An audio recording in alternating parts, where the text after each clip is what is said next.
कालिदास संकुलात अवघ्या 2 वर्षापूर्वी बांधण्यात आलेल्या न्यू गर्ल्स हॉस्टेलमधील रूमची अत्यंत दयनीय अवस्था झालेली आहे आणि मुंबईमधलं प्रचंड दमट हवामान यामुळे झालं आहे असं मी पहिला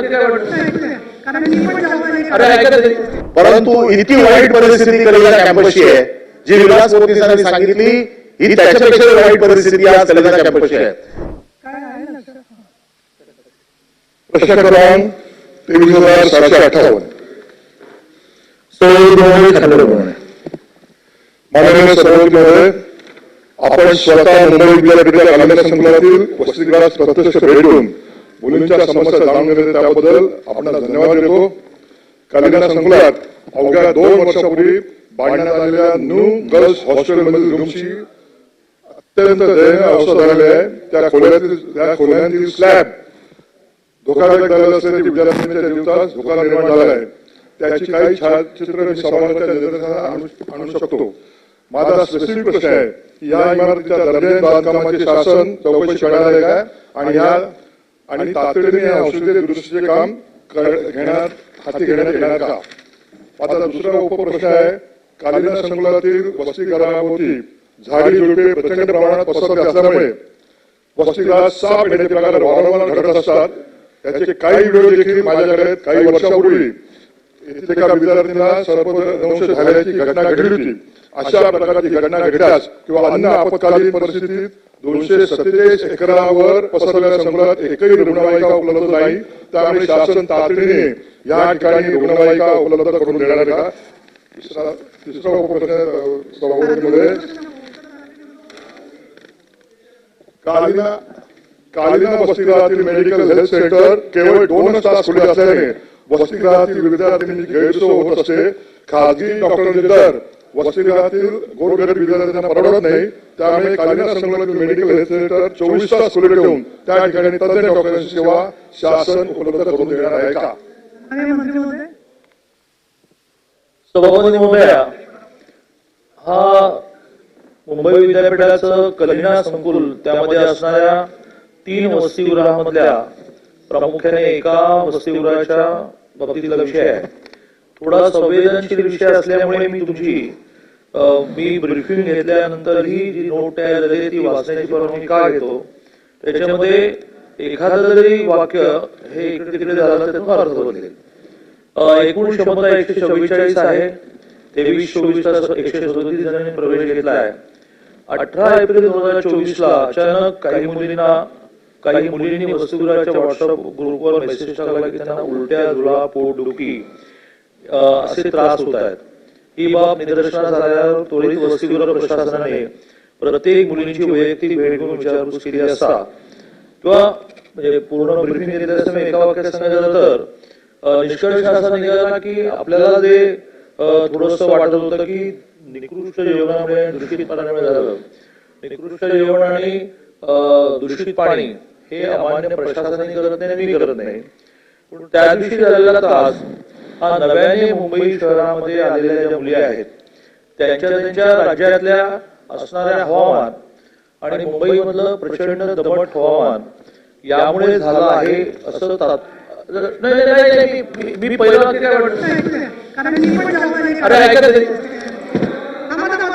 सचिनजी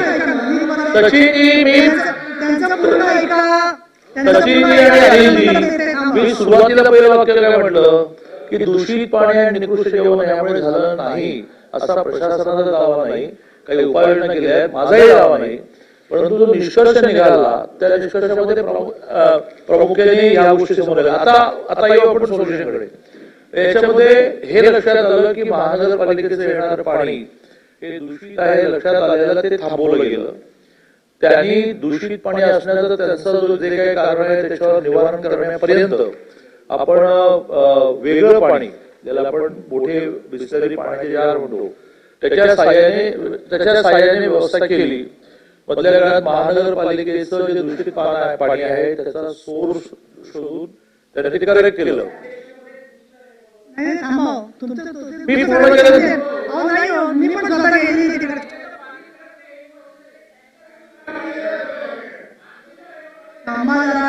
महानगरपालिकेचं पाणी पुरेसं होत नाही म्हणून टँकर आणतात ते खरं आहे. आता त्याला उपाय म्हणून शेवटी पाणी किती खराब असलं तर वॉटर प्युरिफायर ठीक असले तर पाणी आपल्याला पिण्यायोग्य देता येतं म्हणून सगळ्या वसतिगृहांमध्ये काही नव्याने वॉटर प्युरिफायर आलेले आहेत आणि त्यामुळे हा प्रश्न हा तुर्त तरी आता कंट्रोलमध्ये आलेला आणि कॅन्टीनच्या बाबतीमध्ये सुद्धा एक दोनदा टेंडर काढून त्याला व्हेंडर मिळाला नाही. आता चांगला व्हेंडर मिळाला आहे आणि जेवणाची क्वालिटी सुधारता येईल. या व्यतिरिक्त तरीही माननीय सदस्य पोतनीजींचं म्हणणं आहे की एकदा मी व्हिजिट दिली पाहिजे. त्यांच्या मागच्या अधिवेशनातल्या प्रश्नाला प्रॉमिस म्हणून मी गेलो त्या दिवशी ते अवेलेबल नव्हते. मी त्यांना रिपोर्ट केलेले मी जाऊन वगैरे. आता त्यांचं पुन्हा आलं असेल तर ह्या अधिवेशन काळात जाता येत नाही किंवा अधिवेशन काळात शनिवार रविवार जायचं असेल तर जाऊ, पण त्या ठिकाणी जाऊन मग तिथलं त्यांचं असणारं हॉस्पिटल त्यात तुम्ही म्हणता की 2 तास डॉक्टर असतो, एक अँब्युलन्स त्यांना पाहिजे, अशा विषयांवर आपल्याला नक्की मार्ग काढते. कलिंगा युनिव्हर्सिटीच्या कॅम्पसच्या बाजूलाच मी राहतो आणि मी 4 वर्ष पीएचडी करत होतो. त्यामुळे मी दररोज त्या युनिव्हर्सिटीत जाऊन बसत होतो 4 तास. कोणाला पास आहे आणि माझी मुंबई विद्यापीठाची पीएचडी आहे आणि खोटी नाही आहे. आणि माझी परीक्षा घ्यायची असेल तर सभापतीच्या समोर तुम्हाला सगळे जेवढे आहे तेवढे बसवा आणि पीएचडी कसा पास झालो त्याचं उत्तर द्यायला मी तयार आहे. पण तुमच्या पक्षात जे पीएचडी झाले आहेत त्यांच्या पीएचडी जर मी तपासल्या म्हणला तुमच्या पक्षात जे पीएचडी झाले त्याला देखील माझ्यासमोर बसवा आणि आमची दोघांची एकत्र परीक्षा घ्या.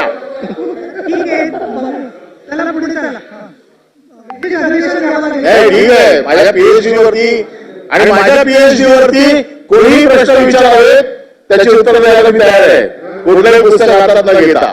ठीक आहे. महत्वाचा विषय तो आहे की दादा या देशातल्या सगळ्यात वाईट कॅम्पस जर कुठला असेल, या देशातल्या बऱ्याचशा युनिव्हर्सिटीला मी भेट दिलेली आहे, परंतु इतकी वाईट परिस्थिती कलिंगा कॅम्पसची आहे जी विलास पोतनीसांनी सांगितली ही त्याच्यापेक्षा वाईट परिस्थिती आज कलिंगा कॅम्पसची आहे. ज्या 3 वसतिगृह तुम्ही सांगताय ही वसतिगृह ज्या भागामध्ये आहेत तिकडे त्या 3 भागाच्या आजूबाजूला प्रचंड प्रमाणात आज झाडी वाढलेली आहे आणि तिकडे तुम्ही दिवसा गेले तरी रस्त्यावर साप आढळतात, रात्रीचा तो सोडा दिवसा देखील साप आढळतात. आणि इतक्या वाईट पद्धतीने त्या वसतिगृहाचा मेंटेनन्स आहे किंवा सगळ्या परिस्थिती आहे तिथे मुली कशा राहतात मला माहित आहे. आता प्रश्न असा आहे की त्या मुलींची तब्येत खराब का झाली. तिकडच्या कॅन्टीनचा दर्जा तुम्ही एकदा जाऊन बघा. ज्या दिवशी तुम्ही गेलेले ना त्या दिवशी सगळं चकाचक ठेवलं होतं. तिथे पाणी आजही मिळत नाहीये. कमी मिळते सोडूनच द्या, परंतु महानगरपालिकेचं आजही पाणी मिळत नाही. टँकर वर्षभर पाणी देत आहेत. त्या टँकर कुठे टँकर भरतात तुम्ही माझ्याबरोबर या युनिव्हर्सिटीला जो टँकरवाला सप्लाय करतो ना तो कुठलं पाणी भरतो ते तुम्हाला दाखवतो. अशा पद्धतीचे टँकरचं पाणी त्या युनिव्हर्सिटीच्या कॅम्पसमध्ये जाते आणि हे सगळं जे काही टेंडर देण्याचं काम आहे ना हे तिकडे युनिव्हर्सिटीमध्ये जी काही चौकटी बसली आहे हे सगळं टेंडर देणारी या पहिल्या चौकटीला सरळ करायला पाहिजे. मी देखील गेले 10 वर्ष सिनेटवर आहे. सिनेटमध्ये काय चालतं, कशा पद्धतीने टेंडर दिली जातात, कशा प्रकारे युनिव्हर्सिटीत भ्रष्टाचार केला जातो हे मला देखील माहिती आहे. माझं म्हणणं असं आहे की त्या मुलीचं तुम्ही जे म्हणताय की बाहेर गावून आले आणि म्हणून त्यांची तब्येत खराब झाली हे दिशाभूल करणारं उत्तर आहे. हे उत्तर आम्हाला मान्य नाही. त्यांची जी तब्येत खराब झाली ते तिकडचं दूषित पाणी, दूषित अन्न, त्यांना निकृष्ट दर्जाचं त्यांचं खाणं याच्यामुळे त्यांची तब्येत खराब झाली. त्यामुळे पुन्हा याच्यावरती सविस्तर चौकशी होऊन हे केवळ वातावरण बदललं म्हणून त्यांची तब्येत खराब झाली हे चुकीचं आहे. विलास पोतनीसांनी ज्या सूचना आपल्याला केलेल्या आहेत की तिकडे डॉक्टर नाहीये आणि तुम्हाला सांगतो की एका कॅम्पस पासून दुसऱ्या कॅम्पस पर्यंत ही 2 टोकाच्या कॅम्पसची आज किमान 4 किलोमीटर चालायचंय. संध्याकाळी 7 नंतर त्या मुलीला जर काय झालं तर तिला बाहेर पडायला काही मार्ग नाहीये. तिथे ना रिक्षा असते आतमध्ये ना कुठली गाडी असते आतमध्ये. त्याच्यामुळे जर काय झालं तर ती मुलगी मरणारच नाही रात्री, कारण बाहेर पडायला कुठलाच मार्ग नाहीये. दिवसभरात तर काही ना काहीतरी वाहनं चालू होतात आणि त्याच्यामुळे एक बिल्डिंग इकडे दुसरी बिल्डिंग तिकडे. त्यामुळे या ज्या सोयी सवलती त्यांच्यासाठी मागितलेल्या आहेत त्या आपण देणार का आणि मुंबई महानगरपालिकेचं पाणी यांना मिळणार का हा माझा प्रश्न आहे. मला असं वाटतं की या सगळ्या प्रश्न आणि उत्तरांमधून समजा उदाहरणार्थ प्रशासनाचं उत्तर असेल की आमच्याकडे ॲम्ब्युलन्स आहे, प्रशासनाचं उत्तर असेल तर तुम्ही होणार नाही. मला असं वाटतं की विधान परिषदेच्या मी उत्तर सांगतायत. एक आता मी मिनिट ते- ऐकून घ्या पूर्ण. ते सांगतो, ते सांगतो.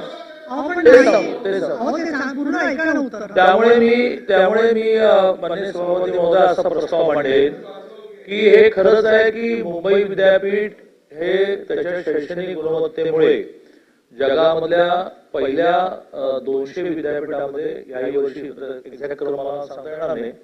तर अशा वेळेला यातल्या व्यवस्था अपुऱ्या, त्याच्यामुळे त्याची बदनामी होणं बरोबर नाही म्हणून आपल्या सभागृहाच्या 2 सदस्यांची, विद्यापीठाच्या 3 सदस्यांची अशी एक समिती विद्यापीठातल्या प्रामुख्याने मुलींच्या, म्हणजे मुलांनी कसं राहावं असं म्हणणं नाही, पण प्रामुख्याने मुलींच्या ज्यांच्या बाबतीमध्ये पालक सुविधा चांगल्या आहेत असं बघितल्यानंतरच त्यांना परवानगी देतात. उद्या अशा प्रकारच्या सुविधा नाही, वारंवार आजारी पडत त्यांना घरी बसवतील आणि मग किंवा एकूणच मुलांचा आणि मुलींचा असेल याची पाहणी करण्यासाठी आज एक समिती घोषित करा.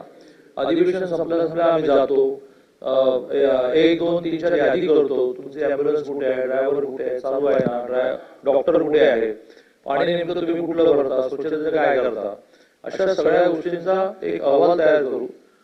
लगेच अधिवेशन नसल्यामुळे तुम्हाला आम्ही तो अहवाल सबमिट करू. ज्या अहवालाच्या आधारे तसा रजिस्टर पाठवू. काल उदाहरणार्थ आणली, कारण मी मुलींचं शिक्षण आणि मुलींच्या व्यवस्थेमध्ये भयंकर आग्रही असतो. आता आपलं सावित्रीबाई फुले पडल्यानंतर मी पीडब्ल्यूडीच्या ज्या आपण तुम्ही अगोदर 9 बिल्डिंग मांडल्या, तर एक बिल्डिंग पीडब्ल्यूडी मिळवली. त्याला म्हणजे आलं पण सगळं ते मुली राहायला लागल्या.